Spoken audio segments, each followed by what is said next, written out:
o pedido da mãe de Tiago e João. Então se chegou a ele a mulher de Zebedeu com seus filhos, que no caso Tiago e João, logicamente, e adorando-o, pediu-lhe um favor.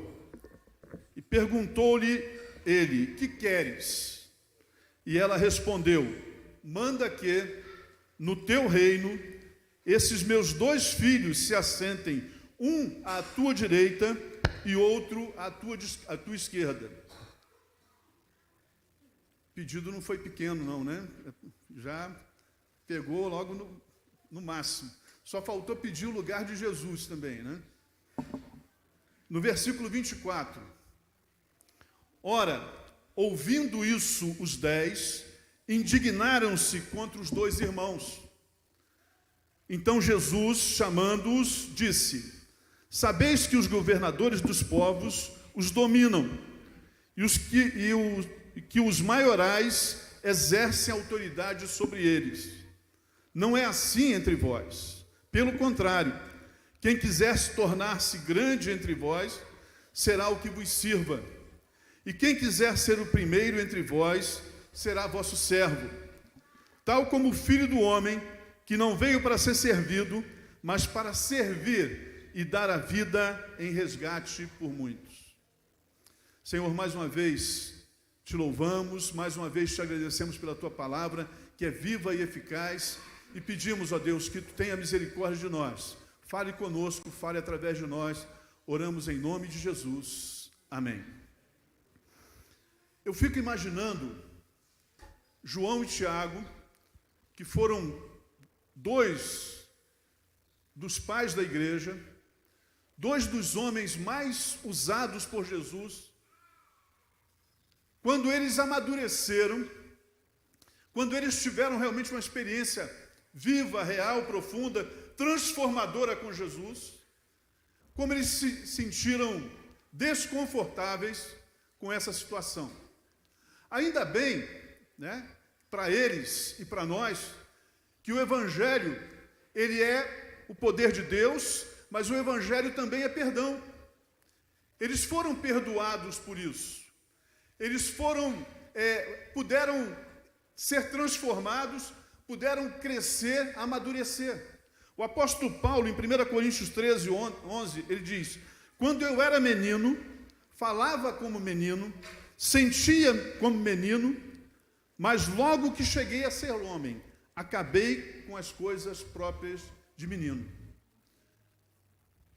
Então nós precisamos também amadurecer. No momento em que Tiago e João, através da sua mãe, eles tomam essa atitude de querer se engrandecer, de querer assumir uma função que não era para eles, uma condição que não era para eles, eles criaram o quê? Contenda, divisão. Os outros 10 se levantaram contra eles, também numa atitude errada. Deveriam ter uma atitude de misericórdia, de compreensão. Misericórdia quero e não holocausto. Mas eles se levantaram e o que aconteceu foi uma divisão, foi uma desunião, foi uma rebelião. Quando nós fomos chamados, e eles também, para promover a harmonia. Né? O pessoal do louvor, os músicos, o pessoal que canta, sabe como é difícil muitas vezes conseguir chegar à harmonia. Exige treinamento, exige disciplina. E isso nós como cristãos também precisamos treinar e precisamos ser disciplinados, no sentido de que precisamos contribuir, agir pela harmonia. O apóstolo Paulo, em Romanos, no capítulo 12, versículo 10, ele diz, preferindo-vos em honra uns aos outros, dando preferência ao outro. Não é muito o caso na igreja, porque Jesus disse que a seara é grande e são poucos os trabalhadores. Terá sempre muito mais serviço na igreja do que trabalhadores disponíveis, porque a seara é grande e são poucos os trabalhadores. Então não há necessidade na igreja de disputa, não há necessidade na igreja de inveja, nem pode haver. Não há necessidade na igreja de ficar tentando pegar o cargo do outro. Não existe isso. Deus tem uma função para nós. Cada um de nós recebeu um talento. Ainda que não esteja usando, você recebeu. Ainda que não esteja praticando, você recebeu. E eu espero que não tenha ninguém nessa condição aqui. Mas na parábola dos talentos, teve alguns que enterraram o talento e sofreram por isso. Pagaram as consequências por isso. Mas cada um de nós recebeu um talento. Cada um de nós recebeu de Deus um dom para usar, para praticar, para abençoar a igreja, para contribuir para a harmonia. Então não há necessidade de luta. Não somos adversários, muito menos inimigos. Somos parceiros de luta. Somos companheiros de caminhada. Estamos na mesma jornada, com o mesmo objetivo de edificar a igreja. Repito, de contribuir para a harmonia da igreja. E muitas vezes, para isso, nós precisamos priorizar o nosso irmão, preferindo-vos em honra uns aos outros, Romanos 12:10. Dar prioridade para o outro, se alegrar com o crescimento do outro. Até pela minha idade, pelo tempo que eu tenho no Evangelho, eu já vi muitas pessoas que eram crianças e hoje têm funções muito mais relevantes e hoje estão atuando muito mais na igreja e hoje fazem muito mais em prol do reino, e isso é motivo de alegria, porque ele é meu companheiro na jornada, porque estamos no mesmo objetivo, que é honrar e glorificar o nome de Jesus. Eu vejo algumas pessoas chegando na sétima e já fazendo tanta coisa que a gente não consegue fazer. Eu vejo algumas pessoas chegando e outros que já estão desde o início, cuidando do templo atual, atuando, vibrando e trabalhando pelo templo novo. Pastor Daniel me manda alguns vídeos, que só de ver o vídeo eu já fico cansado, os irmãos mexendo com terra e tudo, e eu já canso, só de ver o vídeo. Se o vídeo tiver mais de 2 minutos, eu interrompo para ver depois que descansar um pouco. Mas os irmãos estão lá. E eu me alegro, porque são irmãos que amam a obra, que se dedicam na obra, que têm, muitas vezes, tempo. Às vezes nem tem tempo, mas às vezes cria o tempo, porque tempo é questão de prioridade. Qual a prioridade que nós estamos dando? Então essa é a questão, irmãos. Nós precisamos fazer igual o salmista Davi, sempre Davi, né?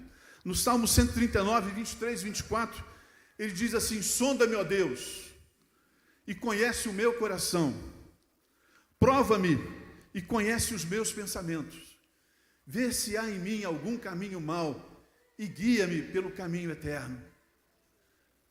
Toda vez que a gente estiver olhando o irmão atuando e falando, eu queria estar no lugar dele,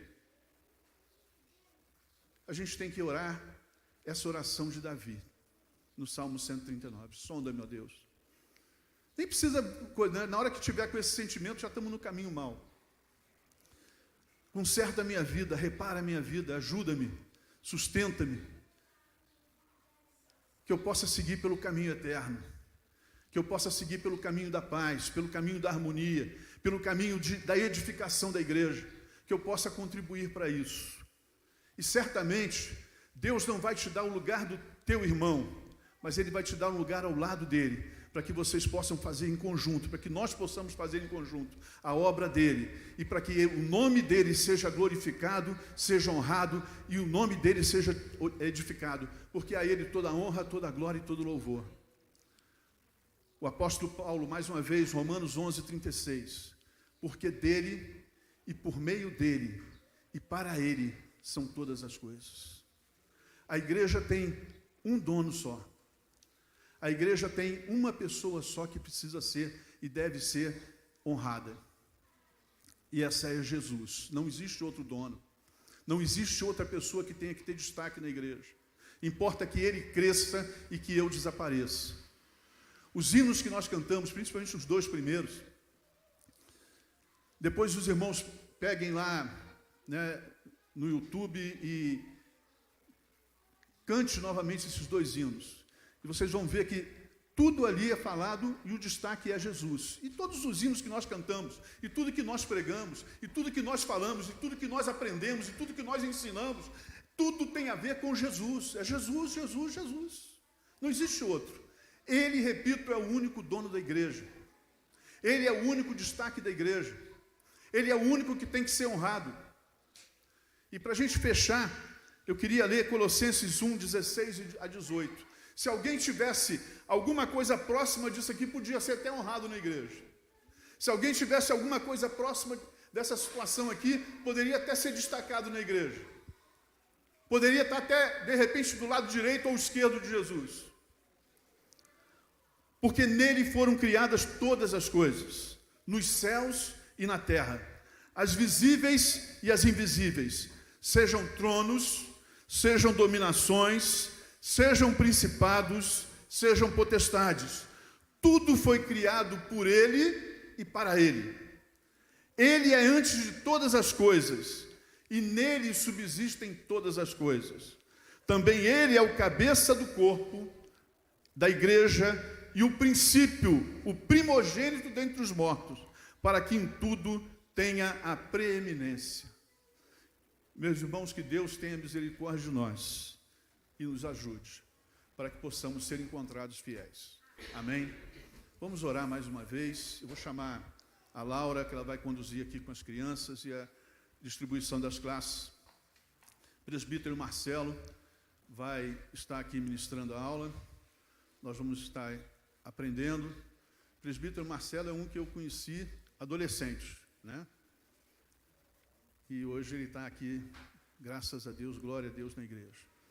Senhor, te louvamos mais uma vez, bendizemos o teu nome, te agradecemos, porque tu és o nosso Deus, o nosso amigo, o nosso amparo.